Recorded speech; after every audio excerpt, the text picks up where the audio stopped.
आज हमारे साथ कौन है? आज हम करने वाले हैं एक लाइव पॉडकास्ट हमारे ए टू मोटिवेशन चैनल पे। आज हम लोग कर रहे हैं एक लाइव पॉडकास्ट और हमारे साथ मेहमान जो हैं वो आपके हमें आधी स्क्रीन पे दिखाई दे रहे होंगे। नहीं, क्या नाम है इनका? वैसे तो हम बता ही चुके हैं इनको। इंट्रोडक्शन की मोहताज तो ये नहीं है, ये शख्सियत ही बहुत बड़ी है, लेकिन फिर भी कुछ लाइनें मैं बोल देता हूँ क्योंकि मैं तैयार करके आया हूँ। इसलिए मनीष कश्यप जी आज हमारे साथ है, बिहार के लाल। बहुत ही आई कैन से कि एक यू नो हिम्मत देने वाला जीवन वो लोग जी रहे हैं, हमारे एक मनीष कश्यप जी, जिससे हमें खुद को हिम्मत मिलती है एज ए यूट्यूबर। और मुझे प्राउड फील होता है कि यूट्यूब कम्युनिटी में मनीष कश्यप जी जैसे यूट्यूबर, एकदम जिंदा यूट्यूबर, जिन्होंने कदम रखा और बिहार की राजनीति को काफी हद तक बदलने की कोशिश भी कर रहे हैं। तो चलिए इनको थोड़ा सा मैं डिफाइन कर देता हूँ। बिहार के हमारे लाल मनीष कश्यप जी हमारे साथ हैं। ये एक यूट्यूबर हैं और साथ ही साथ इन्होंने बिहार में बहुत से ऐसे सरकार के खिलाफ, जब तेजस्वी यादव और नीतीश कुमार जी सरकार चला रहे थे उस समय, और उससे पहले भी काफी बार सरकार की जो खामियां थी बिहार में, स्पेशली रोड को लेके हो, चाहे ब्रिजेस को लेके हो, इंफ्रास्ट्रक्चर को लेके हो, या किसी भी तरह की खामियां थी, वो तब भी उजागर करते थे, आज भी उजागर करते हैं और बड़े फ्रीडम के साथ उजागर करते हैं, बड़ी निडरता के साथ उजागर करते हैं, जो देख के हमें भी हिम्मत आती है कि भैया चलो हम भी कोशिश करें, आवाज उठाएं। तो बहुत बहुत धन्यवाद मनीष जी हमारे साथ ऑनलाइन पॉडकास्ट ज्वाइन करने के लिए। बहुत बहुत धन्यवाद जो आपने जो है मुझे मौका दिया, क्योंकि आपका वीडियो हम लोग देखते हैं और 18 मिलियन के आसपास आपका सब्सक्राइबर है। मैं भगवान से प्रार्थना करूंगा कि एक दिन जो है ये 18 मिलियन जो है वो 100 मिलियन क्रॉस करे, और आप ऐसे ही जो है पॉजिटिव चीजों को जो है यूट्यूब के माध्यम से समाज में युवाओं के लिए जो है, हमारे देश के लोगों के लिए जो है लाते रहें। क्या बात है। तो चलिए, राजनीतिक माहौल चल रहा है मनीष भाई, और आप क्योंकि बहुत ज्यादा इन चीजों में है, राजनीति में अभी आपने बीजेपी भी ज्वाइन कर ली है, तो मुझे लगा कि आपसे अच्छी शख्सियत नहीं हो सकती इन सवालों के जवाब देने में। अभी 9 तारीख को नरेंद्र मोदी जी प्रधानमंत्री पद का शपथ ग्रहण समारोह है उनका, संडे को। तो बहुत सारी अटकलें चल रही हैं, स्पेशली बिहार। इसमें जो बिहार का रोल है वो बहुत ही स्पेशल हो गया है जब से गठबंधन की सरकार बनी है। तो बहुत सारे सवाल है हमारे दिमाग में, जनता के दिमाग में, और मुझे लगता है आपसे अच्छा कोई उसका जवाब नहीं दे सकता। तो मैं एक एक करके आपसे सवाल पूछता हूँ। सवाल थोड़े कठिन भी हो सकते हैं, आसान भी हो सकते हैं, और मुझे लगता है कि आपको इस चीज का कोई डर नहीं है, आप सीधे निष्पक्ष होकर जवाब देंगे, मजा भी आएगा। पहला सवाल मैं आपसे पूछना चाहता हूँ, क्योंकि बिहार, आप ना सिर्फ बिहार की राजनीति में बल्कि यूपी में, उत्तर प्रदेश की राजनीति में भी सक्रिय हैं, काफी लोग वहां पे भी आपको देखते हैं। मेरा सीधा सवाल आपसे ये है कि इस बार उत्तर प्रदेश में क्या हो गया?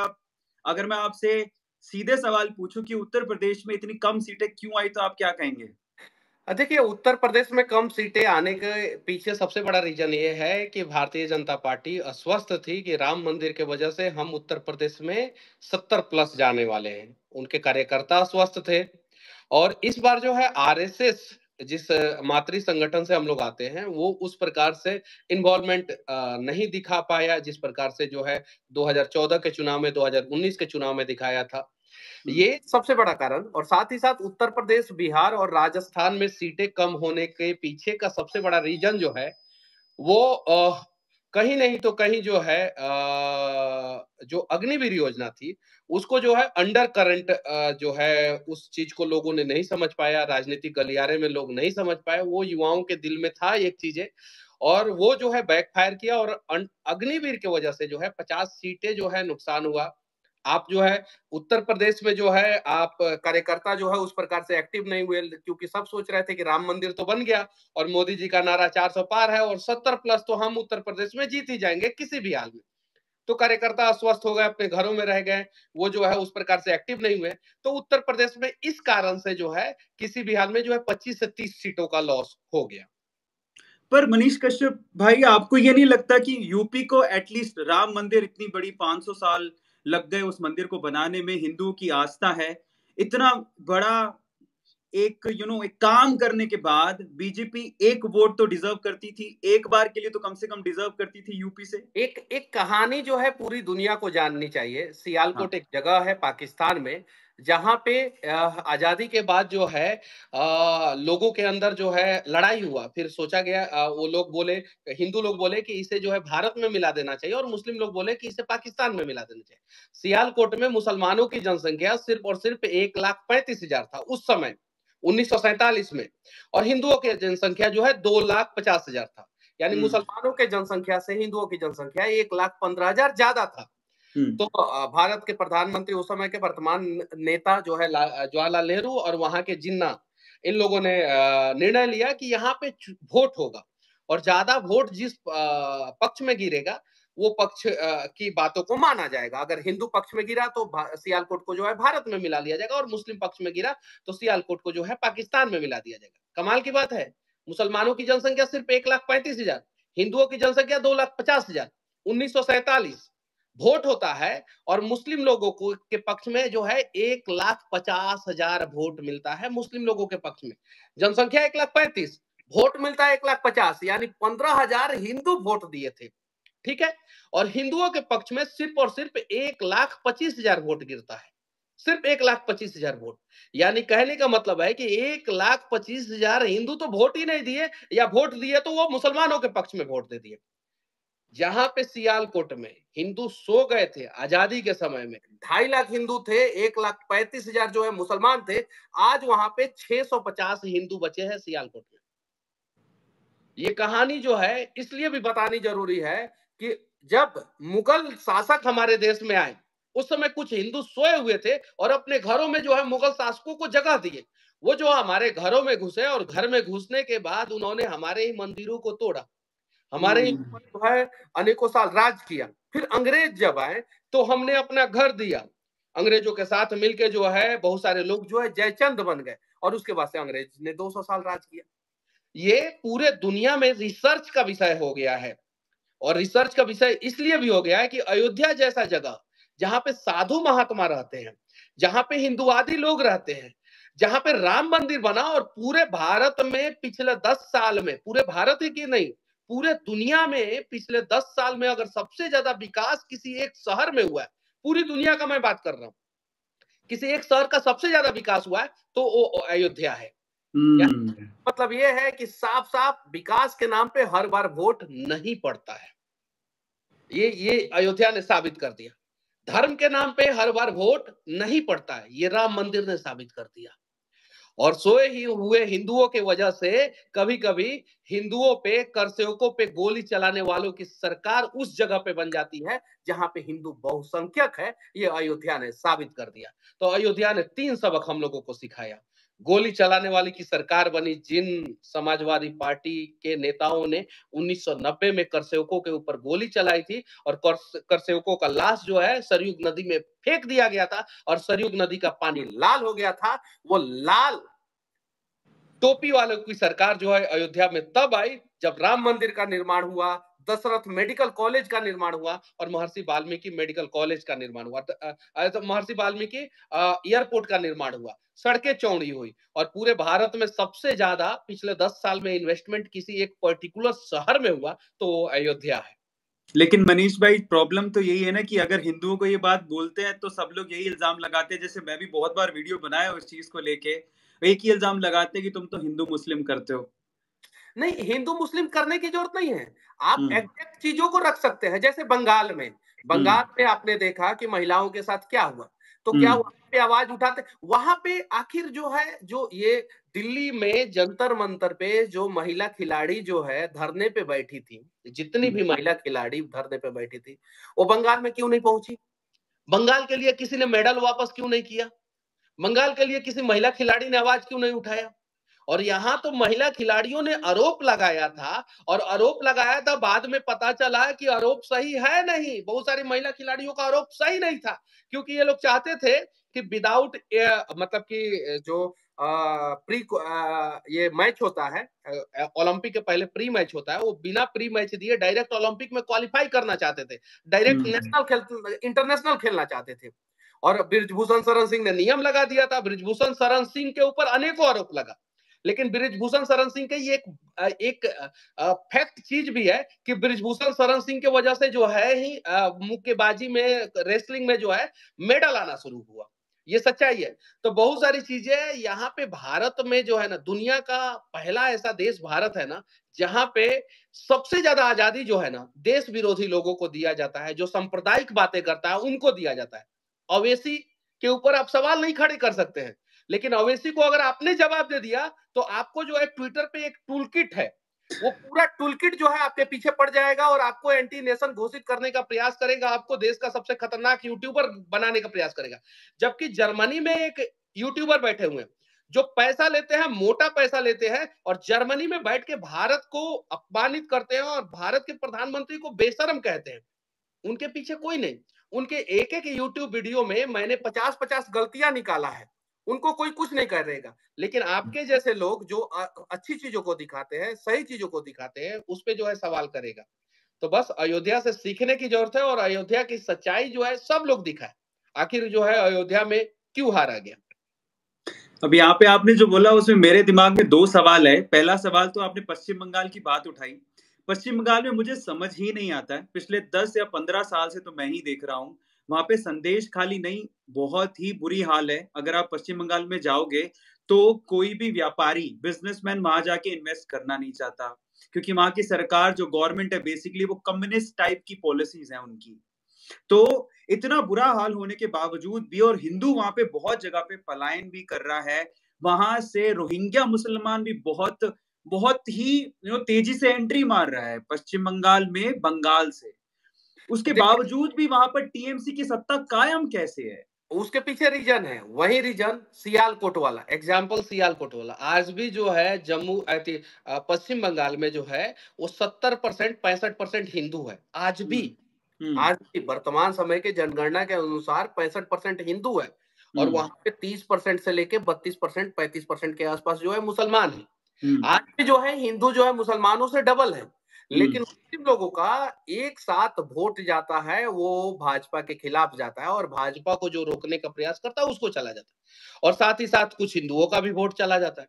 जब हिंदुओं का वोट चला जाता है, चुनाव खत्म होता है, तो उनके घरों में आग लगाया जाता है, उनके घर में उनकी बहन बेटियों को जो है उठा के लेके जाया जाता है। संदेश खाली जैसा घटना घटता है, और संदेश खाली जैसा घटना को जो है बंगाल के लोग जो है अब एक्सेप्ट कर चुके हैं कि ऐसा होगा ही, इससे कोई फर्क नहीं पड़ता। एक्सेप्ट कर चुके हैं। अगर एक्सेप्ट नहीं किए होते तो रिप्लाई करते, और रिप्लाई करते तो आज ममता जैसी, मतलब कि अब महिला का तो अपमान नहीं करना चाहिए, वो तो देवी के रूप में हम लोग तो महिला को पूजते हैं, लेकिन उनके जैसा, अब दानव तो कह नहीं सकते हैं, लेकिन उनकी जैसी महिला जिनके आंखों के सामने जो है अनेकों बंगाल की महिलाओं का रेप होता है और उस पर वो चुप रहती है, उनकी सरकार बन जाती है। बात तो आपकी बिल्कुल सही है, लेकिन फिर भी जब इतना सब कुछ हो रहा है, जैसे मैं अभी बात भी कर रहे थे कि पश्चिम बंगाल में तो इस बार बीजेपी को बहुत उम्मीद थी कि इस बार तो कम से कम 25 से 30 सीटें जीतने की उम्मीद बीजेपी लगा के बैठी थी। उसके बावजूद भी 10-11 सीटों पर सिमट के रह गई, और पिछली बार से भी खराब प्रदर्शन किया। जबकि इस बार संदेश खाली का मुद्दा बहुत गर्म था, उसके बावजूद भी बीजेपी वहां पैर नहीं जमा पाई।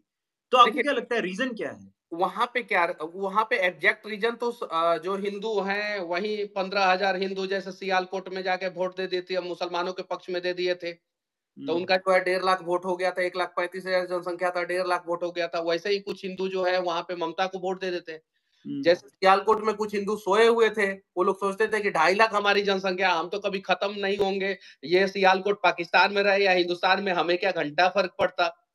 वो लोग सोए रह गए घर में। आज जो है 650 की संख्या बची हुई है। वैसे ही बंगाल में जो है हिंदू सोए रह गए। 80% के आसपास बंगाल में वोटिंग होता है, 75% के आसपास बंगाल में वोटिंग होता है, और इस देश में सबसे ज्यादा वोटिंग जो है बंगाल में भी होता है, वो टॉप स्टेट में रहता है। वहां पे जो है जो 20% वोटिंग नहीं होता है, वो 20% हिंदुओं का वोटिंग नहीं होता है। मैं बंगाल में गया था इस बार, जब गया था तो कुछ लोगों ने मुझसे बताया, केरल से ट्रेनों में भर भर के मुस्लिम आ रहे थे, दुबई से लोग जो है वापस आ रहे थे, मुंबई से लोग जो है वापस आ रहे थे, और जो हिंदू थे बंगाल से पलायन करके दूसरे जगह पे काम करने गए थे, वो अपने अपने जगहों पे मस्त थे, वो वापस नहीं आए। जरा सोचिए, ये कारण था कि बंगाल में टीएमसी जीत गई। बिहार में 10 सीटें हम लोगों ने लॉस किया। बिहार में जो है जदयू और बीजेपी की गठबंधन जब हो जाती है तो 45% से ज्यादा वोट शेयर हमारा हो जाता है, 45% से। उसके बावजूद जो है अगर हम लोगों ने 10 सीट लॉस किया बिहार में, तो उसके पीछे का सबसे बड़ा रीजन था अग्निवीर, क्योंकि बिहार में बेरोजगारी एक बड़ा मुद्दा है और बिहार के युवा जो है ज्यादातर सरकारी नौकरी पे डिपेंडेंट रहते हैं। यूपी में कारण बहुत सारा था कि यूपी में लोग अस्वस्थ हो गए थे, 70 सीट। उसके बाद से राजपूत समाज के कुछ नेता जो है सड़कों पे आके जो है भाषण देने लगे कि हम जो है सबक सिखाएंगे मोदी को, और भी बहुत सारी चीजें। अब जरा सोचिए, राम मंदिर बना था, उसके बावजूद जो है सड़कों पे आके। उसके बाद से अग्निवीर योजना, यूपी में भी सरकारी नौकरी और आर्मी का बहुत बड़ा ये रहता है। और एक राजस्थान, राजस्थान हमारे नजर से बैकफायर किया। राजस्थान में जो है सीटें कम आई। उसके बाद से महाराष्ट्र, महाराष्ट्र भी बैकफायर किया। महाराष्ट्र इसलिए बैकफायर किया कि हम लोगों ने जो एनसीपी के जो नेता है उनको जो है अजीत पवार को हम लोगों ने मिला लिया। अजीत पवार को अगर हम लोगों ने नहीं मिलाया होता तो महाराष्ट्र में 40 प्लस सीट जो है, 48 में से 40 प्लस सीट जो है भारतीय जनता पार्टी 100% जीतती। लेकिन अजीत पवार को मिलाया गया। अजीत पवार के ऊपर जो है अनेकों प्रकार का आरोप प्रत्यारोप, मोदी जी ने भी मंच से अजीत पवार के बारे में बोला था। इन सब चीजों के बीच में अजीत पवार आए, और अजीत पवार क्या पता शरद पवार का एक साजिश के तहत आए होंगे। जिस प्रकार से वो 2019 में भी एक बार अजीत पवार आए थे सिर्फ और सिर्फ एक दिन के लिए, उसके बाद से फिर चले गए। इस बार जो है लोकसभा चुनाव के पहले आए थे और इस वजह से बैकफायर हुआ। बाकी आप मध्य प्रदेश देखिए, हम जो है कांग्रेस को जीरो कर दिए। गुजरात में ऑलमोस्ट जो है जीरो कर दिए हम कांग्रेस को। हिमाचल में ऑलमोस्ट जीरो कर दिए। दिल्ली में ऑलमोस्ट जीरो, दिल्ली में जीरो है, हिमाचल में जीरो है। उसके बाद से हमने उत्तराखंड में जो है कांग्रेस को जीरो कर दिया। नॉर्थ ईस्ट के अनेकों राज्यों में कांग्रेस को जीरो कर दिया। लेकिन ये जो बड़ा राज्य बिहार, बंगाल, बिहार, उत्तर प्रदेश, राजस्थान और महाराष्ट्र, फायर हुआ। तमिलनाडु से हमें उम्मीद था कि कम से कम 10 सीट हम लोगों को तमिलनाडु में मिलेगा। वो जो है 10 सीट के जगह पे हम वहां पे नहीं जीत पाए सीट। तो ये थोड़ा सा हम लोगों को थोड़ा सा नुकसान हुआ, जिसकी वजह से 400 पार जो है भारतीय जनता पार्टी और एनडीए गठबंधन नहीं कर पाई। चलिए, आपने जो बोला उसमें कुछ एक सवाल मेरे दिमाग में और आ रहे हैं। सबसे पहले तो अग्निवीर जो योजना है उसके बारे में आपने 2 से 3 बार बात कर दी। अगर मैं आपसे पूछूं, क्योंकि मैंने भी स्टडी किया है, मुझे काफी हद तक तो ये योजना काफी हद तक जो युवा बोलते हैं कि उनको जॉब नहीं मिलती है, उनको जॉब दिलाने वाली लगती है। पर आपको 3 फ्लॉज क्या लगते हैं इस योजना के अंदर? देखिए, अगर आपको अच्छा लगता है, मुझे अच्छा लगता है, तो ये सही नहीं है कि युवाओं को भी अच्छा लगेगा। ओके। हम जो अग्निवीर योजना आया उस समय जो है, जो एनडीए गठबंधन की सरकार थी, वहां के नेताओं को जो है युवाओं के बीच में जाना चाहिए था। युवाओं से पूछना चाहिए था कि क्या ये योजना सही है। अगर युवा बोलते हाँ सही है तो ठीक है, उसे इम्प्लीमेंट करते। अगर युवा बोलते कि नहीं सही है तो उसे समझाने का प्रयास करते कि भाई आपको दिक्कत कहाँ है, आप बताइए। युवा बताते यहाँ पे दिक्कत है, ठीक है, ये दिक्कत जो है हम सॉर्ट आउट कर दिए, तब योजना सही है कि नहीं, तो बोलते हैं हाँ सही है। नहीं, पर मनीष भाई, आई एम सॉरी, मैं आपको इंटरप्ट कर रहा हूँ। ऐसा सेम केस अगर आपको वो किसान आंदोलन याद हो, किसानों के जो 3 योजनाएं भारत सरकार ने वापस ली। किसान आंदोलन की वजह से एनडीए को सिर्फ और सिर्फ 10 सीट का लॉस होता। नहीं, बात सीटों की नहीं है मनीष भाई। एक्चुअली वो अगर मैं पूरा पढ़ा हूँ, जो योजनाएं लेके आने वाली थी भारत सरकार, वो भी बहुत अच्छी थी किसानों के लिए, लेकिन किसान आंदोलन तो कुछ साजिश करके कुछ लोग जो है बैठे हुए थे। किसान आंदोलन योजना था, गरीब किसानों के लिए बहुत फायदेमंद योजना था। जो बड़े किसान हैं, जो ट्रकों से जो अनाज खरीदते हैं, जो मार्केट रेट खुद तय करते हैं, उन लोगों को नुकसान हो रहा था। आप बिहार के किसानों को आपने नहीं देखा होगा आंदोलन में जाते हुए, यूपी के किसानों को नहीं देखा होगा। सिर्फ और सिर्फ जो है पंजाब के किसान, सिर्फ पंजाब के किसान इसमें जो है ज्यादातर एक्टिव थे। बगल में उत्तराखंड के किसान जो है नहीं एक्टिव थे, हिमाचल के किसान नहीं एक्टिव थे, कश्मीर के किसान नहीं एक्टिव थे, राजस्थान के किसान नहीं एक्टिव थे। पंजाब के बगल का स्टेट का मैं बता रहा हूँ। सिर्फ और सिर्फ पंजाब के किसान ज्यादातर एक्टिव थे किसान आंदोलन में। फिर भी सरकार को लगा कि कहीं ये किसान आंदोलन जो है बैकफायर ना हो जाए, इसलिए चुनाव से पहले सरकार ने उस योजना को जो है वापस ले लिया, उस बिल को जो है वापस ले लिया। अग्निवीर पे एक बार जो है बच्चों के बीच में जाना चाहिए था, बातचीत करना चाहिए था। 4 साल के लिए देखिए, आप आर्मी में जो है, देखिए इजराइल से कंपेयर नहीं कर सकते। इजराइल की जनसंख्या सिर्फ 93 लाख है और वहां पे प्राइवेट सेक्टर में ज्यादातर वैकेंसियां है। ज्यादातर जॉब है और प्राइवेट सेक्टर में मोटा अमाउंट मिलता है, इसलिए जो है वहां के लोग जो है प्राइवेट सेक्टर चले जाते हैं। इसलिए मजबूरन में सरकार को नियम लगाना पड़ा कि आप जो है आर्मी में सर्व करेंगे ही, किसी भी हाल में नहीं करेंगे। अब 93 लाख जनसंख्या है, चारों तरफ से मुस्लिम देशों से घिरा हुआ है, आर्मी में अगर कोई नहीं जाएगा, युवा नहीं जाएगा, तो फिर जाएगा कौन? तो इसलिए इजराइल में यह नियम है। रसिया की जनसंख्या, रसिया का क्षेत्रफल भारत के क्षेत्रफल से 3 गुना से ज्यादा है, बड़ा क्षेत्रफल है। जनसंख्या सिर्फ 12 करोड़ है रसिया का, यानी भारत के जनसंख्या का 10% से भी कम जनसंख्या है रसिया का। तो इसलिए रसिया जो है एकदम ठंडा देश है, इसलिए रसिया में नियम है कि आपको जो है आर्मी में सर्व करना पड़ेगा। चाइना 140 करोड़ के आसपास जनसंख्या है, चाइना में ये नियम नहीं है कि आपको जो है कंपलसरी सर्व करना पड़ेगा। इंडोनेशिया जनसंख्या जो है लगभग जो है 25 करोड़ है, पाकिस्तान जनसंख्या लगभग 25 करोड़ है। जो ज्यादा जनसंख्या वाला देश है वहां पे कंपलसरी नहीं है, जो कम जनसंख्या वाला देश है और क्षेत्रफल ज्यादा है वहां पे कंपलसरी। अब अग्निवीर योजना पे मुझे इसलिए भी जानकारी है कि मैं यूथ के बीच में ज्यादा रहा हूं, तो मुझे पता है इस पे जो है सरकार को पुनर्विचार करना चाहिए। और अगर पुनर्विचार नहीं किया तो मैं आज ही कह देता हूं कि इसका असर जो है 2027 के उत्तर प्रदेश चुनाव में आपको देखने को मिलेगा, और 2029 के लोकसभा चुनाव में जो है ये बड़ा मुद्दा बन के आएगा। राहुल गांधी को बोलने नहीं आता है, भाषण देने नहीं आता है, उनको जो है समझ ही में नहीं आता है कि अगला लाइन क्या होगा, पिछला लाइन क्या था। उसके बावजूद जो है राहुल गांधी हर एक भाषण में अग्निवीर पे जो है टारगेट किए, हर एक भाषण में। उत्तर प्रदेश में अखिलेश यादव अग्निवीर पे टारगेट किए, बिहार में तेजस्वी यादव अग्निवीर पे टारगेट किए, और आप रिजल्ट देखिए इन लोगों का क्या हुआ। तो अग्निवीर पे सोचना चाहिए, और आर्मी जो जिस प्रकार से था उसमें सुधार की गुंजाइश है, उसको जो है ट्रैक पे लाने की गुंजाइश है। आर्मी जो है ऐसे भी बहुत अनुशासित संस्था है, तो आर्मी वालों से भी बातचीत किया जाना चाहिए था, और अग्निवीर योजना में शामिल युवाओं से भी बातचीत किया जाना चाहिए था। अब कुछ लोगों ने, नेताओं ने कहा कि वैकेंसी आई तो युवा जो है उसमें शामिल हो रहे हैं, दौड़ रहे हैं, जा रहे हैं, उनको जो है पसंद आ रहा है। अरे भाई, यहाँ पे तो 6 महीना के लिए भी नौकरी दिया जाता है ना, तो लाइन लग जाता है लोगों का। वो तो 4 साल के लिए नौकरी था, 6 महीना के लिए किसी कोई नौकरी कंपनी जो है हायरिंग करे, सिर्फ ओनली 6 मंथ के लिए। यहाँ पे 11 महीने के लिए हायरिंग होता है। बिहार में जो है संविदा पे कर्मचारी जितने हायरिंग होते हैं, सरकारी संविदा पे कर्मचारी, संविदा कॉन्ट्रैक्ट बेसिस जिसको बोलते हैं, 11 महीने के लिए सिर्फ हायरिंग होता है। 500 जाता है और 5 लाख फॉर्म भर दिया जाता है 11 महीना के लिए। अब जरा सोचिए, ये तो 4 साल का था, तो यहाँ पे तो जाना ही था। अब जहाँ कुछ नहीं वहां पे 4 साल ही सही।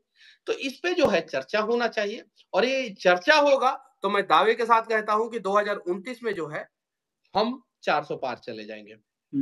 वैसे एक बात देख के अच्छा लगा कि जो नीतीश कुमार जी बोल रहे हैं वही भाषा मनीष कश्यप जी भी बोल रहे हैं। मतलब बिहार में समन्वय अच्छा है। अभी नीतीश कुमार जी ने भी यही बात बोली कि अग्निवीर पर हमें समीक्षा करनी चाहिए बीजेपी। नहीं, मैंने पहले बोला था, ओके, और मैंने 4-5 दिन पहले बोला था इस चीज पे कि हमें जो है समीक्षा करनी चाहिए। और एकदम बिल्कुल नीतीश जी हंस के जो है मोदी जी का पैर छूते हुए जो है बोले कि ये जो लोग, कुछ लोग इधर उधर जीत गए हैं, वो लोग अगली बार नहीं जीतेंगे। ठीक है, उनका कहने का मतलब है कि कांग्रेस को जो 99 सीट आ गया है, 99 पे आउट हो गया है। 99 की सीढ़ी पे एक ऐसा सांप रहता है ना, जब डस लेता है ना तो अच्छे अच्छे लोग जो है नीचे आ जाते हैं। क्या कांग्रेस बात है। वही 99 वाला सांप जो है वो डस लिया, कांग्रेस जो है सरकार नहीं बना पाई। लेकिन नीतीश जी ने बोला है कि अगली बार ये लोग नहीं जीतेंगे, तो समझने की जरूरत है क्यों नहीं जीतेंगे। अगर आपने अग्निवीर योजना में सुधार किया, समीक्षा किया, और इसको पहले की तरह रख दिया, और टूर ऑन ड्यूटी, ये जैसे एक होता है इजराइल में टूर ऑन ड्यूटी 3 ईयर के लिए, या रसिया में होता है tour on duty. Tour on duty आप जो है एक अलग एजेंसी, संस्था बनाइए, जिसमें अगर कोई, जैसे आपको अगर सर्व करना है, मुझे सर्व करना है, टूर ऑन ड्यूटी पे जाएंगे। जैसे एनसीसी होता है, एनसीसी में सर्व करते हैं, और एनसीसी में कुछ मार्किंग मिल जाता है कि वो जो है आर्मी के लिए कुछ सीटें रिजर्व हो जाता है एनसीसी के लिए। तो टूर ऑन ड्यूटी कर दीजिए, अग्निवीर योजना को टूर ऑन ड्यूटी कर दीजिए 4 साल के लिए। अगर आपको जाना है जाइए, हमको जाना है जाएंगे। और अगर हम लोग अग्निवीर योजना के बाद जैसे एनसीसी से आर्मी में जाते हैं, तो अग्निवीर योजना के बाद से हम आर्मी में जा सकते हैं। लेकिन आर्मी को जो है, आर्मी की बहाली प्रक्रिया जो पहले थी, वही बहाली प्रक्रिया अभी भी होना चाहिए, और उसी प्रकार से अगर होगा तो 2029 में जो है ये जो कुछ लोग जीत के आ गए हैं, वो लोग जीत के नहीं आएंगे, और एनडीए 400 पार जाएगा। क्या बात। तो चलो अभी जैसा गठबंधन बना है उसके बारे में भी थोड़ी बात कर लेते हैं आपसे, क्योंकि आपको अंदर की खबर होगी। आपको क्या लगता है वैसे, मैं ये बोलना तो नहीं चाहता हूँ लेकिन बहुत बार लोग वैसी बात बोलते हैं कि नीतीश कुमार जी कब पलटी खा जाए पता नहीं लगेगा, क्योंकि नहीं, काफी अब बार उन्होंने ऐसा इस किया है। तो बार इस बार गारंटी है कि नीतीश कुमार जी पलटी नहीं खाएंगे। चलिए तो ये गारंटी है, पहला चीज। हम्म, दूसरा, मैं गुड न्यूज आपको बता देना चाहता हूं कि हाँ, एनडीए जो है वो 293 सीट के जगह पे अब जो है 303 पे पहुंच 3 हो गया। गए। 303 यानी 10 नए हमारे सांसद जो है हमसे जुड़ चुके हैं, हमारा परिवार बड़ा हो गया है। और हम्म, ये 3 महीने के अंदर अगला जो मानसून सत्र आएगा, उस मानसून सत्र के अंदर जो है हम्म, एनडीए जो है 325 चला जाएगा, हम्म, अप्रोक्सीमेट 325 चला जाएगा। ठीक है, नीतीश कुमार जी पलटी नहीं मारेंगे, किसी भी हाल में नहीं पलटी मारेंगे।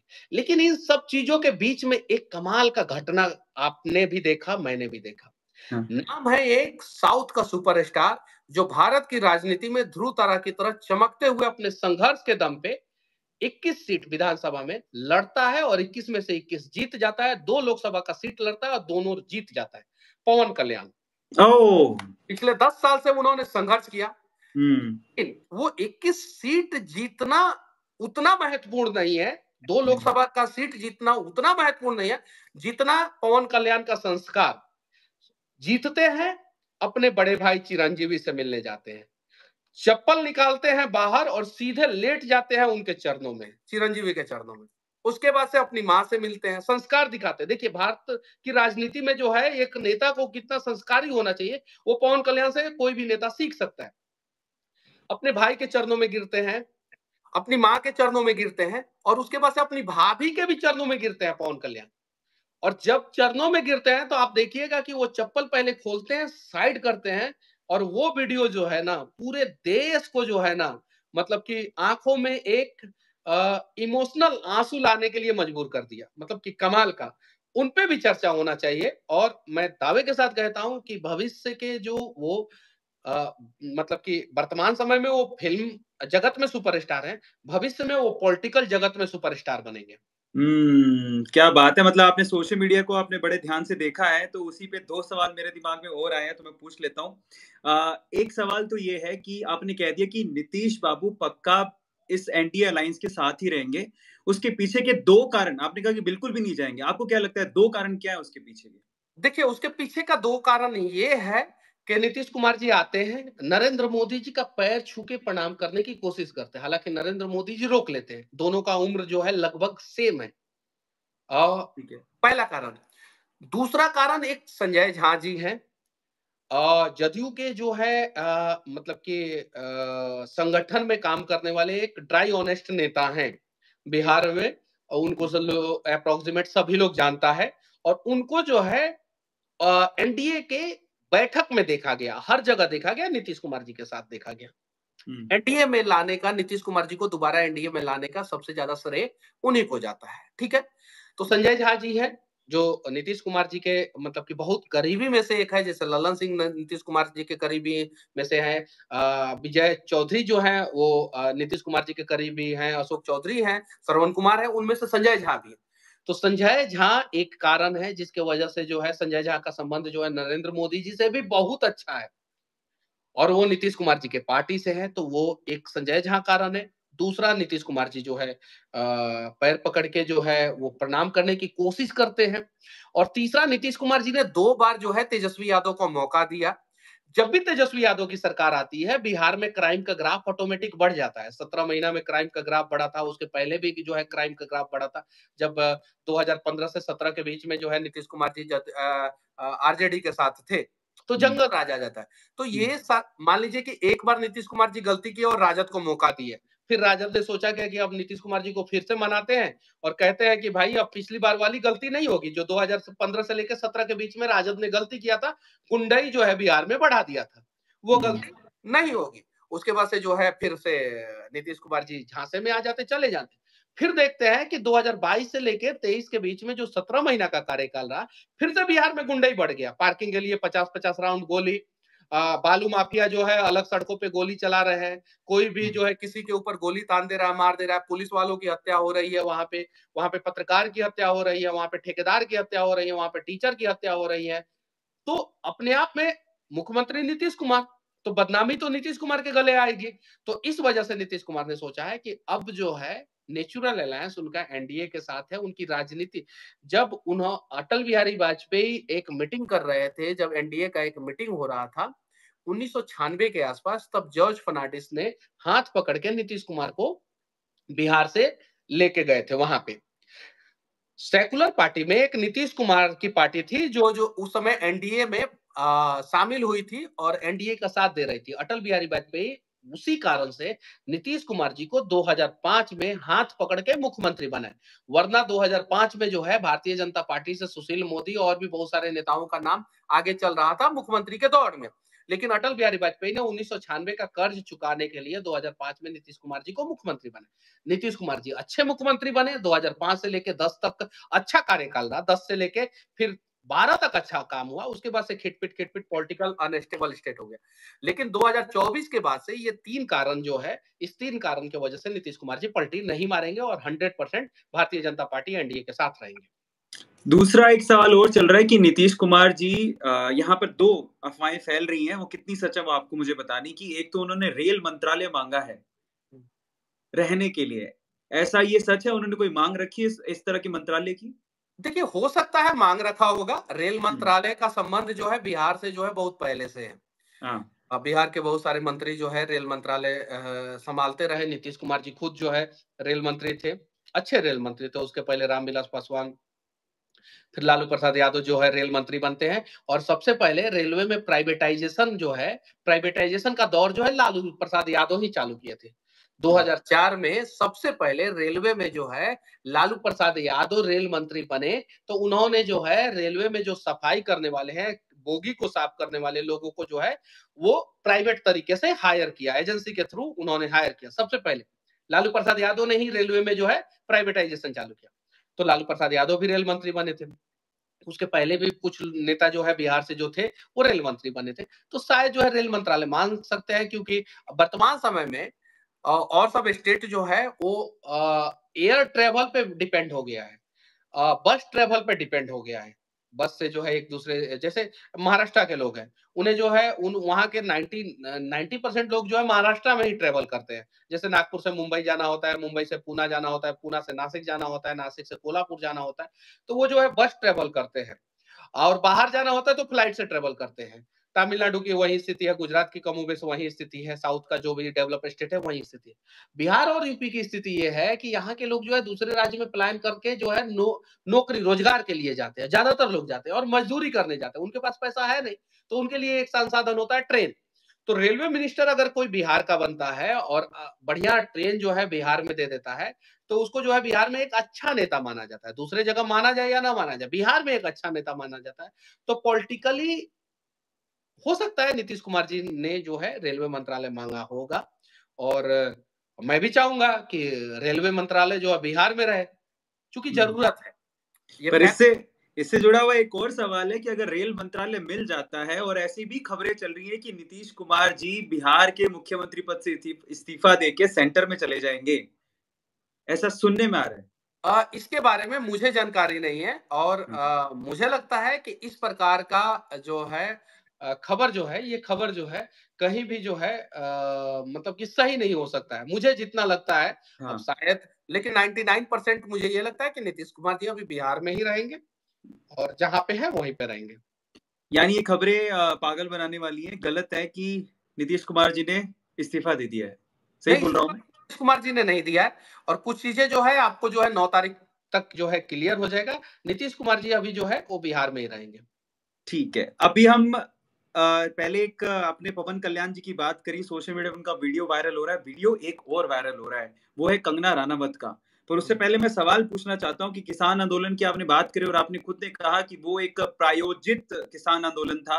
क्या आप भी मानते हैं कि वहां पर 100 रुपए लेकर लोगों को लाया गया था?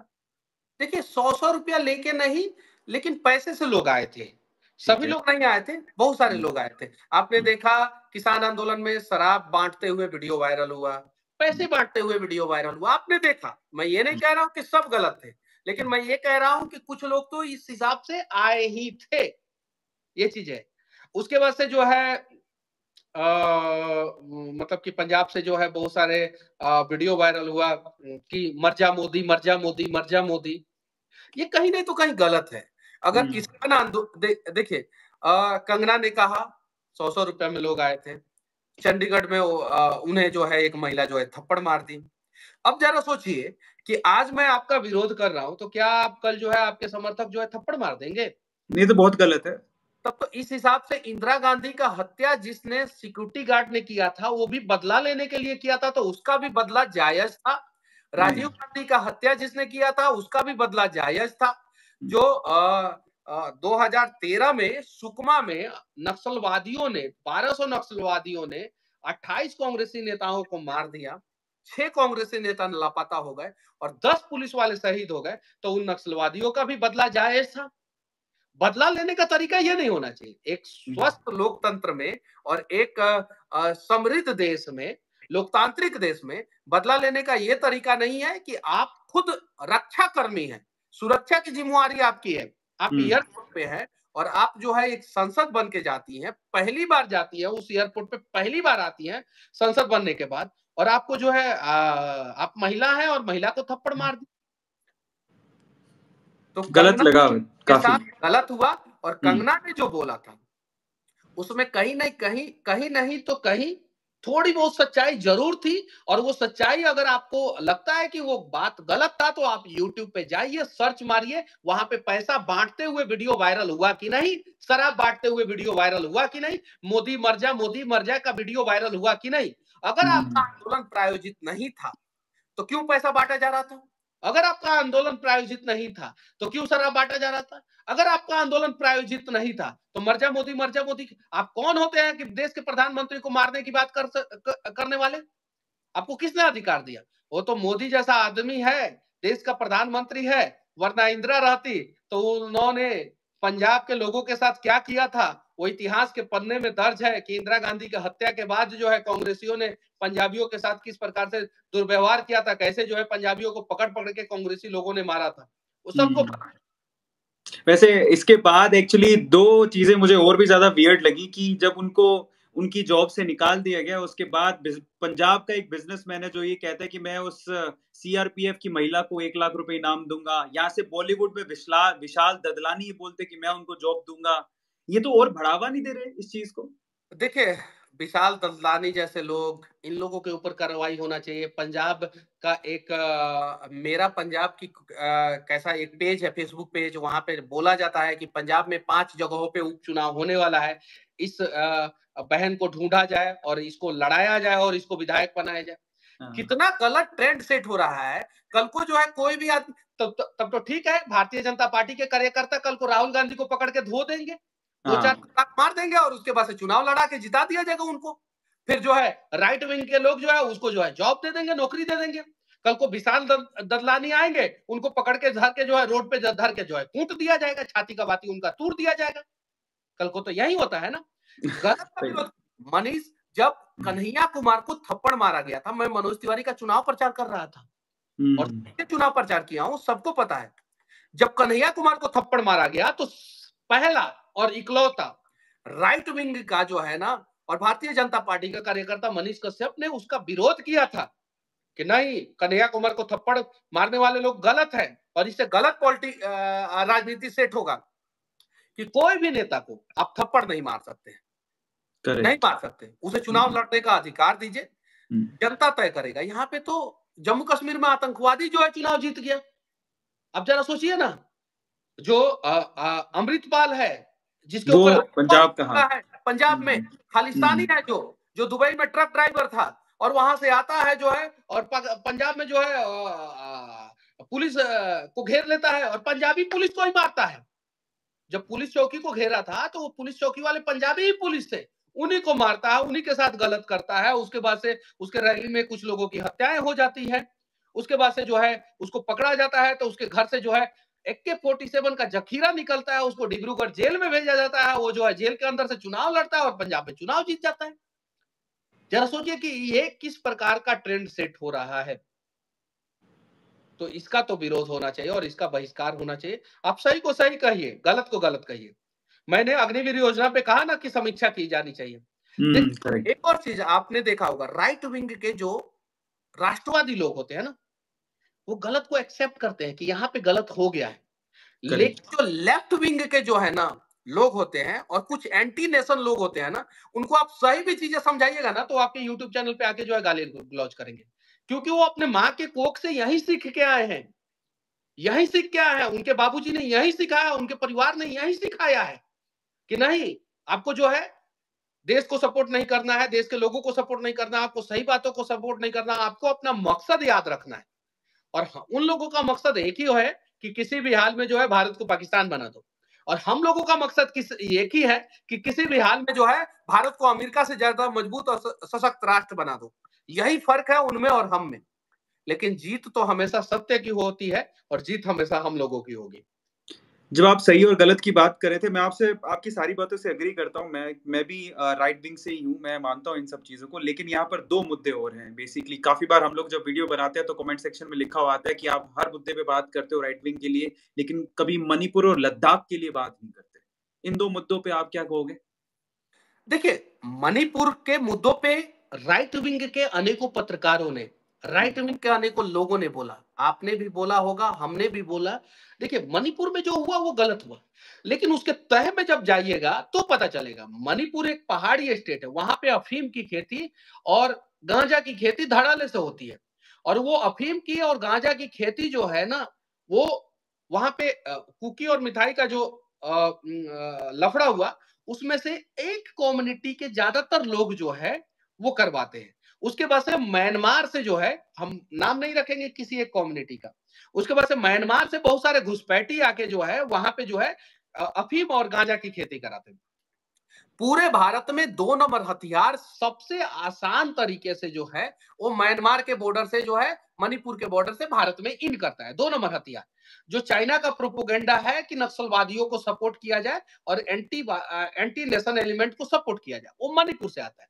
वहां पे भारतीय जनता पार्टी की सरकार बनती है, और वहां पे जब भारतीय जनता पार्टी की सरकार बनती है तो बॉर्डर को जो है सील करना शुरू किया जाता है कि बॉर्डर से जो है हथियार का सप्लाई बंद होगा। उसके बाद से जो है अफीम और गांजा की खेती पे बैन लगाया जाता है, जबरदस्त तरीके से लगाया जाता है। कारण ये था, लेकिन दिखाया कुछ और गया। अब इस कारण को जो है वो भारत के पटल में ना लाया जाए, भारत के लोगों को ना दिखाया जाए, ना बताया जाए। 99% लोग नहीं जानते हैं इस बात को, ना लाया जाए, ना बताया जाए, इसके लिए वहां पे कुछ पर्टिकुलर लोगों ने महिलाओं के साथ गलत करना शुरू कर दिया। कुछ पर्टिकुलर लोगों ने, वो पैसा लेके थे, वो पैसा लेके गलत किए, वो पैसा लेके गलत किए, और उसी चीज को जो है बाहर दिखाया गया। गलत हुआ, महिला का अपमान कहीं नहीं होना चाहिए।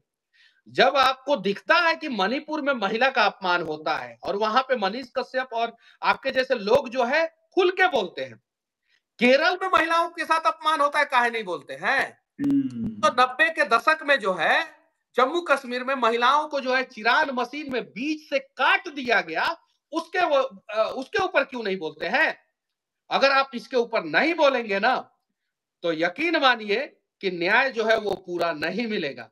सबको बोलना पड़ेगा। अगर हम मणिपुर पे बोलते हैं, हम कश्मीर पे भी बोलेंगे, कश्मीर में भी महिलाओं के साथ तो जो है अत्याचार हुआ। हम जो है बंगाल पे भी बोलेंगे, वहां पे भी महिलाओं के साथ अत्याचार हुआ है। हम केरल पे बोलेंगे, वहां पे भी महिलाओं के साथ अत्याचार हो रहा है। लेकिन कुछ पर्टिकुलर एंटी नेशन एलिमेंट जो राष्ट्र विरोधी तत्व है ना, वो सिर्फ और सिर्फ मणिपुर पे भौंकना जानते हैं, मणिपुर पे बोलना जानते हैं, और मणिपुर पे ही वो सुनना जानते हैं कि हम लोग जो है सिर्फ और सिर्फ मणिपुर पे बोले।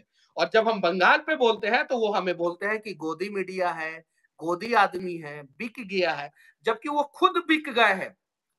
जर्मनी में बैठ के पैसा लेते हैं, खुद बिके हुए हैं। हम लोगों को कोई पार्टी पैसा नहीं देता है, हम लोगों का खाता जो है चेक हो जाए, वो अपना खाता चेक करा ले। बड़े बड़े पार्टियों से पैसा आता है। ऐसे ऐसे लोग जो है आरोप लगाते हैं। एजेंडा टूल किट जो है, आपने 1.5-2 साल पहले देखा होगा कि टूल किट कैसे जो है दुबई में और दूसरे देशों में बैठे हुए लोग जो है, जैसे आपको जो है डिमोरलाइज करना होगा, कल को जो है वो ट्विटर पे ट्रेंड करा देंगे आपके खिलाफ। बहुत सारे लोग आएंगे लगातार ट्विटर पे जो है आपके खिलाफ, आपके वीडियो में आके जो है लगातार कमेंट करना शुरू कर देंगे, आपके वीडियो का लिंक उठाएंगे और ले जाके डाल देंगे, और वहां पे डालने के बाद जो है रिपोर्ट करना शुरू करेंगे और निगेटिव कमेंट करना शुरू कर देंगे। दलाल बोलना शुरू कर देंगे, आपको एंटी नेशन बोलना शुरू कर देंगे, ये सब बोलेंगे। लेकिन उन्हें नहीं पता है कि वो खुद दलाल ही पैदा हुए हैं, वो लोग खुद दलाल ही पैदा हुए हैं, इसलिए जो है उनको पूरा दुनिया दलाल दिखता है। पर इन चुनावों में आपने बिल्कुल सही बात बोली और ये हमारे साथ भी हुआ है।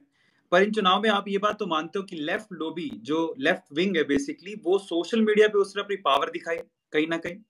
देखिए राइट विंग तो 2010 से पावर दिखाते आ रहा है।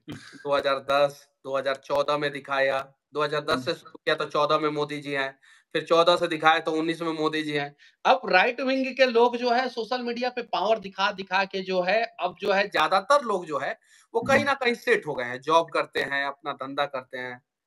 अब जो है ये लेफ्ट विंग वाले जो है बेरोजगार बैठे हुए हैं ज्यादातर, इनको कोई काम करता है नहीं। इनका जो है काम धंधा मोदी जी ने छीन लिया। ये पहले पत्थरबाजी करते थे, पत्थर फेंकते थे, तो पत्थर फेंकने के लिए जो है इनको 1000 रुपया मिलता था पर डे। अब जो इनको जो है काम अलग दे दिया गया, इनको जो है अब बोल दिया गया कि सोशल मीडिया पे तुम जो है जितना गाली दोगे उतना रुपया मिलेगा।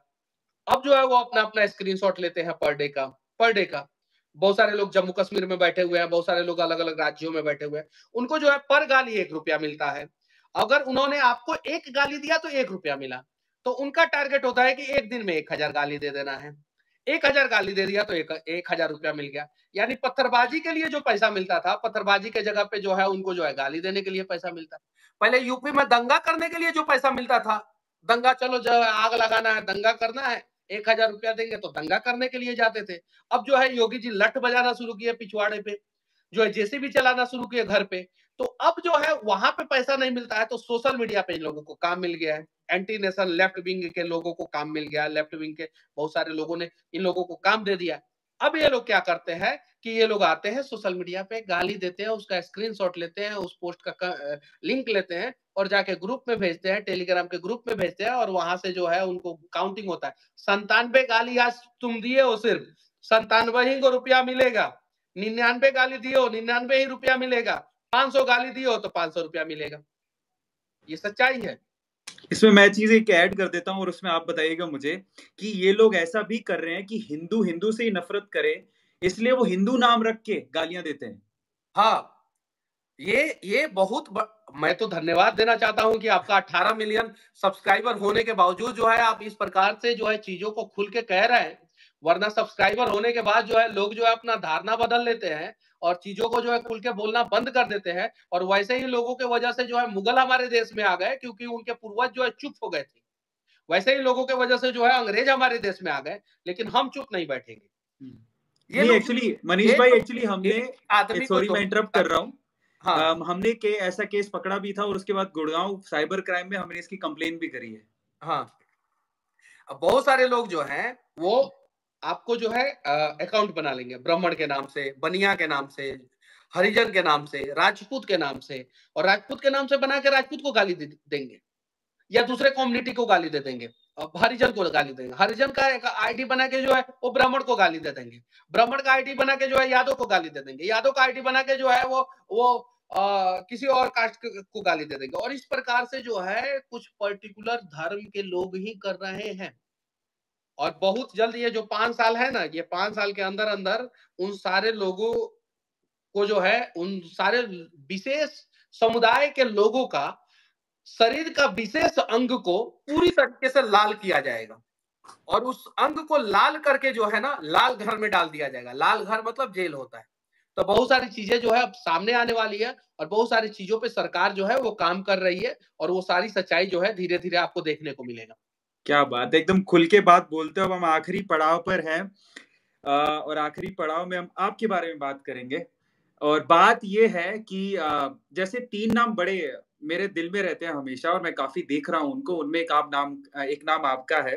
बेसिकली 3 नाम कौन से? एक तो तमिलनाडु से अन्नामलाई, दूसरे कर्नाटका से हमारे तेजस्वी सूर्या, और तीसरे बिहार से आप। और हमें ऐसा क्या लगता है कि ये तीनों आने वाले 5 से 10 सालों में अपने अपने स्टेट में कहीं ना कहीं चीफ मिनिस्टर के उम्मीदवार हैं। देखिए, अन्नामलाई जी के बारे में मैं एक चीज बता दे रहा हूँ। मेरा भाई अन्नामलाई से मिला हुआ है, और जब मैं जेल में था, मदुरई जेल में था, मदुरई सेंट्रल जेल में था, तो अन्नामलाई के लोग जो है आके मुझसे जेल में मिले थे, जेल के अंदर आके मिले थे। अन्नामलाई बहुत अच्छे आदमी है, और मैंने देखा है उनको संघर्ष करते हुए सड़कों पे। जरा सोचिए, अगर मैं एमके स्टालिन का फोटो बकरे के ऊपर लगा के और उसको काटूं, तो ये लेफ्ट विंग वाले जो है आज जो है तमिलनाडु में 20 एफआईआर मेरे ऊपर करवा देंगे, आज का आज। मुझे जेल जाना पड़ेगा, फिर मैं अपनी बेगुनाही साबित नहीं कर पाऊंगा और मुझे इतनी गाली पड़ेगी कि मैं सोच भी नहीं सकता। अन्ना मलाई का फोटो जो है बकरे के ऊपर जो है साट के जो है बकरे को जो है काटा जा रहा है और उसका वीडियो तमिलनाडु में वायरल किया जा रहा है। उन लोग को पता नहीं है कि ये जो अन्ना है, ये तमिलनाडु का वो बेटा है जिसको भगवान ने इसलिए वहां पे भेजा है क्योंकि वो ये कर्नाटका में जो है आईपीएस अधिकारी भी रहे अन्नामलाई। तो अन्नामलाई को तमिलनाडु में इसलिए भगवान ने जन्म दिया है क्योंकि उन्हें कहा है भगवान ने कि आप संघर्ष करो और आपका संघर्ष जितना बड़ा होगा, इतिहास उतना ही आपका बड़ा होगा। और वो अभी संघर्ष कर रहे हैं, उनके आंखों में मैंने आंसू देखा।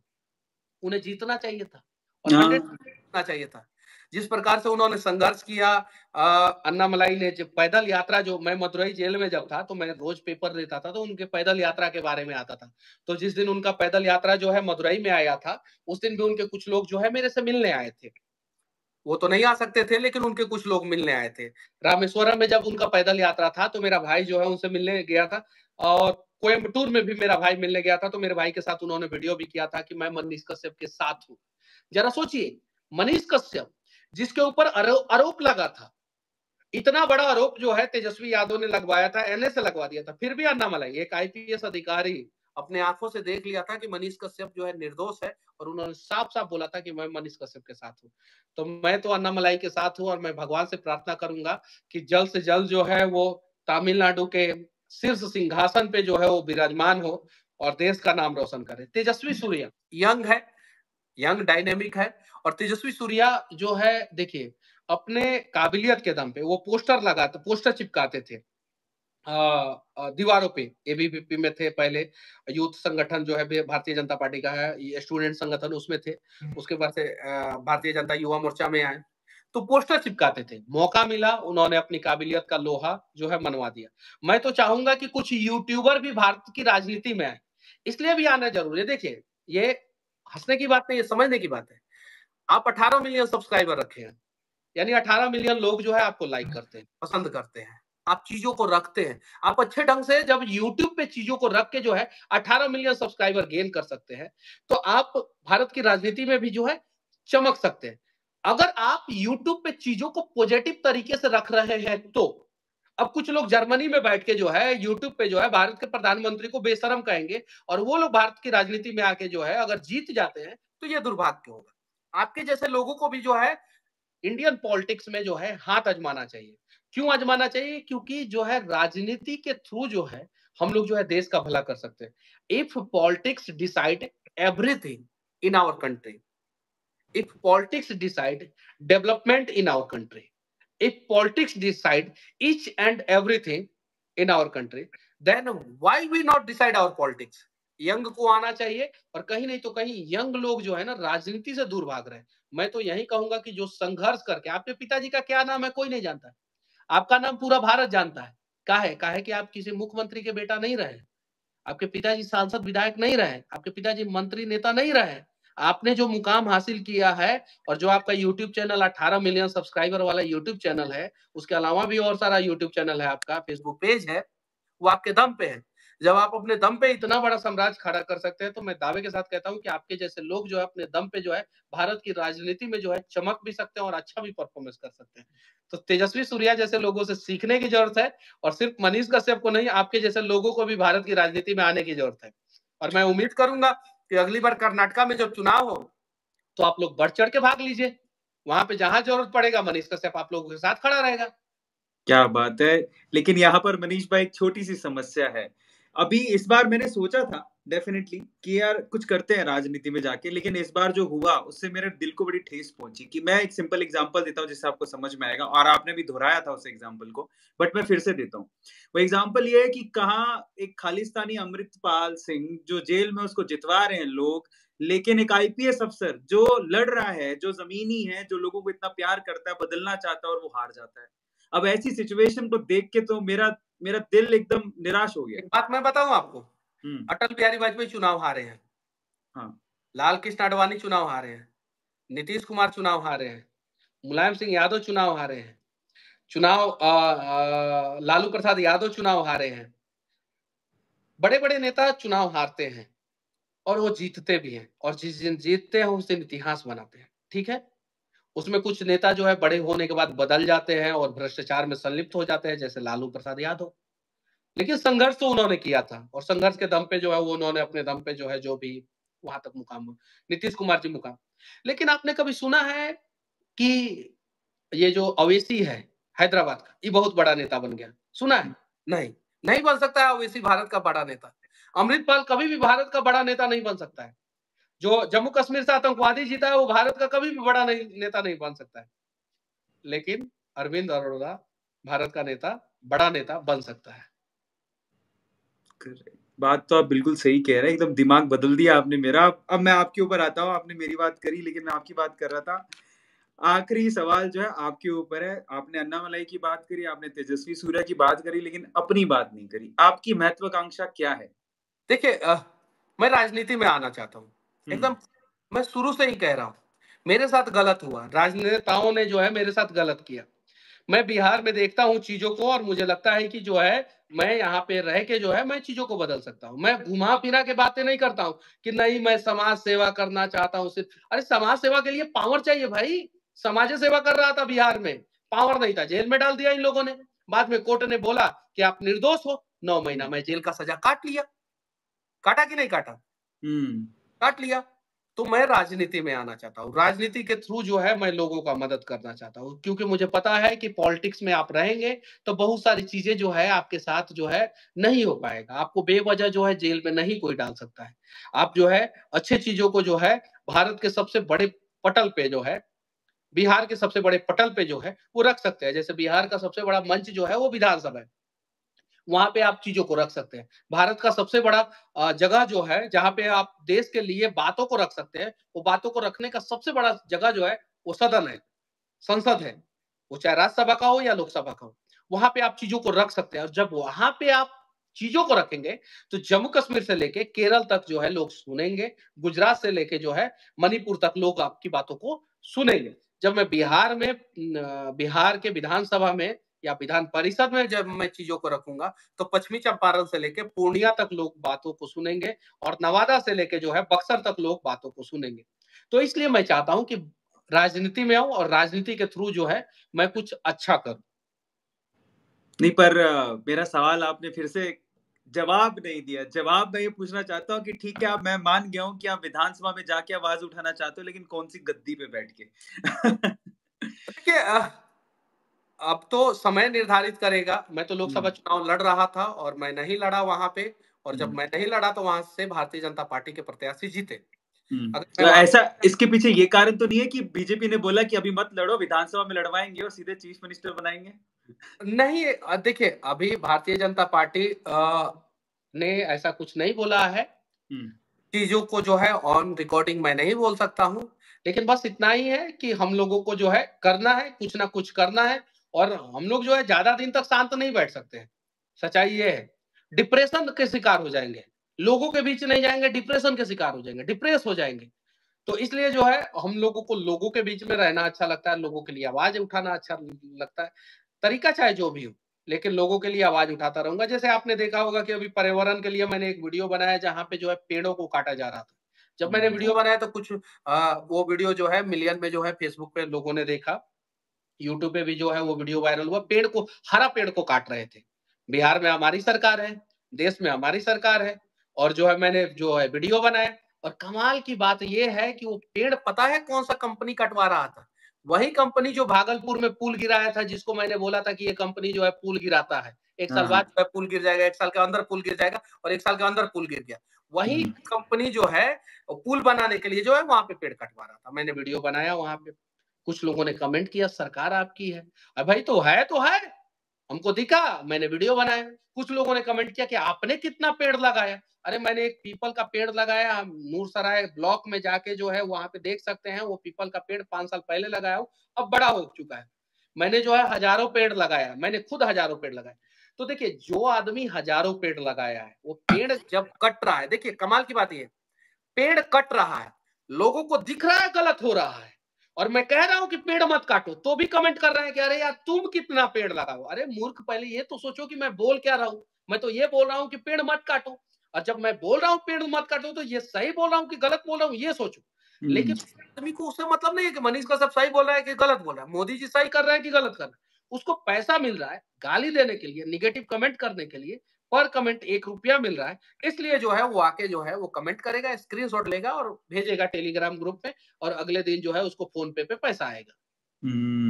चलिए, अब आखिरी सवाल आपसे पूछते, मैंने आपके लिए पूछा, आपकी महत्वाकांक्षा क्या है वो भी मैंने पूछी। अब आखिरी सवाल है, बिहार कब बदलेगा? बिहार, और मैं इस सवाल को थोड़ा पूरा कर देता हूं, उसके बाद फिर आप उसका जवाब दीजिएगा। मैं आपको एक बात बताता हूँ, मैंने, क्योंकि मैं एक केमिस्ट्री का टीचर भी रहा हूँ, मैंने नीट और जेईई के बच्चों को पढ़ाया, मैंने बिहारियों से ज्यादा मेहनती बच्चे नहीं देखे। मैं आपको सच्ची बात बता रहा हूँ। और दूसरी बात, ये सच बात है बिल्कुल, लेकिन दूसरी बात ये कि बिहार के बच्चे खुद ही ये बोलते हैं कि हमको बिहार में नहीं मिलता है, इस वजह से हमें, क्योंकि ऐसे बच्चे कोटा जाके पढ़ते हैं, सीकर जाके पढ़ते हैं, जयपुर जाके पढ़ते हैं, बिहार को छोड़ देते हैं, बिहार में रह के बिहार के लिए काम नहीं करते, क्योंकि वहां पर ना तो सपोर्ट है ना इंफ्रा है। तो मैं क्यों पूछ रहा हूँ बिहार क्यों बदलेगा? अभी शायद 1 साल पहले मैं पटना आया था, और मैं माफी चाहूंगा ऐसे शब्दों के लिए, पर वहां का जो एयरपोर्ट था वो दिल्ली के बेगूसराय के रेलवे स्टेशन से भी खराब था। तो बिहार कब बदलेगा? इतनी राजनीति, इतने राजनेता, परिपक्व राजनेता, मैं लालू जी से तो, उनकी तो फैमिली से शायद एक्सपेक्ट नहीं कर सकता, लेकिन नीतीश कुमार और आपके जो अब है उनसे एक्सपेक्टेशन रख सिंपल सा जवाब है, सकते। आपने पूछा बिहार कब बदलेगा, मेरा जवाब है जिस दिन राष्ट्रवादी युवाओं के कंधों पे बिहार सवार हो जाएगा, उस दिन बिहार बदल जाएगा। बस वो राष्ट्रवादी युवा जो पढ़ाई करते हैं और बाहर जाके जो है सेटल्ड हो जाते हैं, वो बिहार में आए और बिहार को बदलने का ठाने। उसके अलावा जो है राष्ट्रवादी युवा जो है बिहार की राजनीति में हाथ आजमाए और सदन में जाए, और सदन में जाके जो है अपने कंधों पे जो है बिहार को बदलने का प्रयास करे। तो सिंपल सा जवाब, बिहार जिस दिन राष्ट्रवादी युवाओं के कंधों पे सवार हो जाएगा, उस दिन नया बिहार बन जाएगा। चलिए, ये अब मेरा आखिरी सवाल होगा, वैसे तो मन नहीं कर रहा, पर अब आखिरी सवाल लेते हैं। अगर मनीष कश्यप जी आज से 5 साल बाद, क्योंकि अभी तो ये तय हो चुका है कि शायद नीतीश कुमार के साथ ही वो बिहार का अगला चुनाव लड़ेंगे, वही मुख्यमंत्री का चेहरा होंगे, पर उसके बाद कभी अगर रिटायरमेंट लेते हैं नीतीश कुमार जी और मनीष कश्यप को मौका मिल जाता है चीफ मिनिस्टर की गद्दी पे बैठने का, तो 5 ऐसे काम बिहार के लिए मनीष कश्यप जी क्या करना चाहेंगे जिससे बिहार में परिवर्तन हो? देखिए, बिहार का सबसे बड़ा समस्या जो है वो बाढ़ है। बाढ़ पे काम होना चाहिए। अगर बाढ़ पे काम होगा तो इंफ्रास्ट्रक्चर जो है बिहार का मजबूत होगा। बाढ़ पहला, उसके बाद से शिक्षा, स्वास्थ्य, उसके बाद से इंफ्रास्ट्रक्चर, मतलब कि एक्सप्रेसवे की जरूरत है, एयरपोर्ट आपने बोला उसकी जरूरत है। अच्छे अच्छे एयरपोर्ट अगर आएंगे तो फिर इन्वेस्टर आएंगे वहां पे। और पांचवा जो है सबसे इंपॉर्टेंट काम जो है, बिहार के सरकारी दफ्तर में दलाल जो है वो घुस चुके हैं। वो जो है जाति प्रमाण पत्र से लेके निवास, आय, सब कुछ बनाने के लिए घूस लेते हैं। आपको जो है प्रधानमंत्री आवास योजना लेना है तो घूस देना है, आपको जो है अगर शौचालय बनवाना है तो घूस देना है। तो वो जो दलालों को जब रोक दिया जाएगा तो बिहार जो है वो बदलेगा। तो मैं अगर वहां पे पहुंचता हूं तो मैं ये 5 काम करूंगा, और किसी भी हाल में बाढ़ पे जो है कंट्रोल करने का प्रयास करूंगा। बाढ़ अगर 75% कंट्रोल कर लिया, 100% तो कोई कंट्रोल नहीं कर सकता, अमेरिका में भी बाढ़ आ जाता है, 75% कंट्रोल कर लिया तो बिहार जो है विकास के रास्तों पे आ जाएगा। शिक्षा पे अगर काम हो गया, स्वास्थ्य पे अगर काम हो गया, बेसिक इंफ्रास्ट्रक्चर पे काम हो गया, और उसके बाद से दलाल मुक्त बिहार हो गया, तो बिहार बदल जाएगा। और ये 5 काम मैं करूंगा। और कानून व्यवस्था? देखिए, ये 5 काम अगर होगा तो ये 5 काम के पैरेलल ही कानून व्यवस्था चलता है। ये पांचों काम के साथ साथ जो है कानून व्यवस्था ऑटोमेटिक बदल जाएगा। कानून व्यवस्था आप खूब दुरुस्त कर लीजिए, लेकिन बाढ़ आ जाए और वहां पे जो है एम्बुलेंस पहुंच नहीं पाए, लोग मर जाए, फिर क्या फायदा? कानून व्यवस्था दुरुस्त कर लीजिए, लेकिन सड़क ना हो तो थाने से जो है जाने के लिए व्यवस्था ना हो तो फिर क्या? तो ये 5 काम अगर ऑटोमेटिक इंफ्रास्ट्रक्चर में, मैंने बोला इंफ्रास्ट्रक्चर अब सड़कें बनेगी, सड़कों पे सीसीटीवी कैमरा लगेगा, सीसीटीवी कैमरा लगेगा तो आपराधिक घटना जो है सड़कों पे नहीं होगा, क्योंकि उन्हें डर रहेगा, क्योंकि सीसीटीवी कैमरा लग गया। इंफ्रास्ट्रक्चर मजबूत होगा तो शोरूम खुलेगा, शॉपिंग मॉल खुलेगा, शॉपिंग मॉल के साइड में जो है, बाहर जो है, रोड के किनारे जो है सीसीटीवी कैमरा लगेगा। तो ये 5 काम होगा, ये 5 काम के साथ जो है ऑटोमेटिक जो है प्रशासनिक व्यवस्था जो है वो दुरुस्त हो जाएगा। क्या बात है मनीष भाई, आपने बिल्कुल लीडर होके सब बातों के जवाब दिए और मेरी एक्सपेक्टेशन से भी काफी अच्छे जवाब दिए और आप बिल्कुल डिजर्व करते हैं। जहां पर आप आए हैं उससे भी बुलंदियों पर जाने का डिजर्व करते हैं। बिहार के लोग बस अब सही नेता को चुने, आपके जैसे युवा नेता को चुने तो शायद बिहार की तस्वीर बदल जाएगी। बहुत बहुत धन्यवाद मेरे साथ ये लाइव सेशन करने के लिए। अगली बार मिलेंगे। आप दिल्ली जाने वाले? मैं दिल्ली में बैठा हूँ। अच्छा, दिल्ली बैठे हैं। हाँ, तो फाइनली 9 तारीख को राष्ट्रपति भवन। चलिए आप आइए दिल्ली, मिलते हैं आपसे। डन डन डन, मिलते हैं। मिलते हैं। बिल्कुल बिल्कुल मनीष भाई, बहुत बहुत धन्यवाद। अगली बार सवाल मेरा होगा, जवाब आप तैयार करके आना। ठीक है, चलिए, ठीक है। Thank you so much guys. Manish Kashyap ji के लिए एक बार हार्ट देना मत भूलिएगा और लाइक करना मत भूलिएगा। और अगर आपको कोई सवाल पूछना है तो अगली बार मनीष भाई जब भी लाइव आएंगे कमेंट सेक्शन में लिख दो आप क्या पूछना चाहोगे। बहुत बहुत धन्यवाद, ढेर सारा प्यार और शुभकामनाएं। जय हिंद। जय हिंद।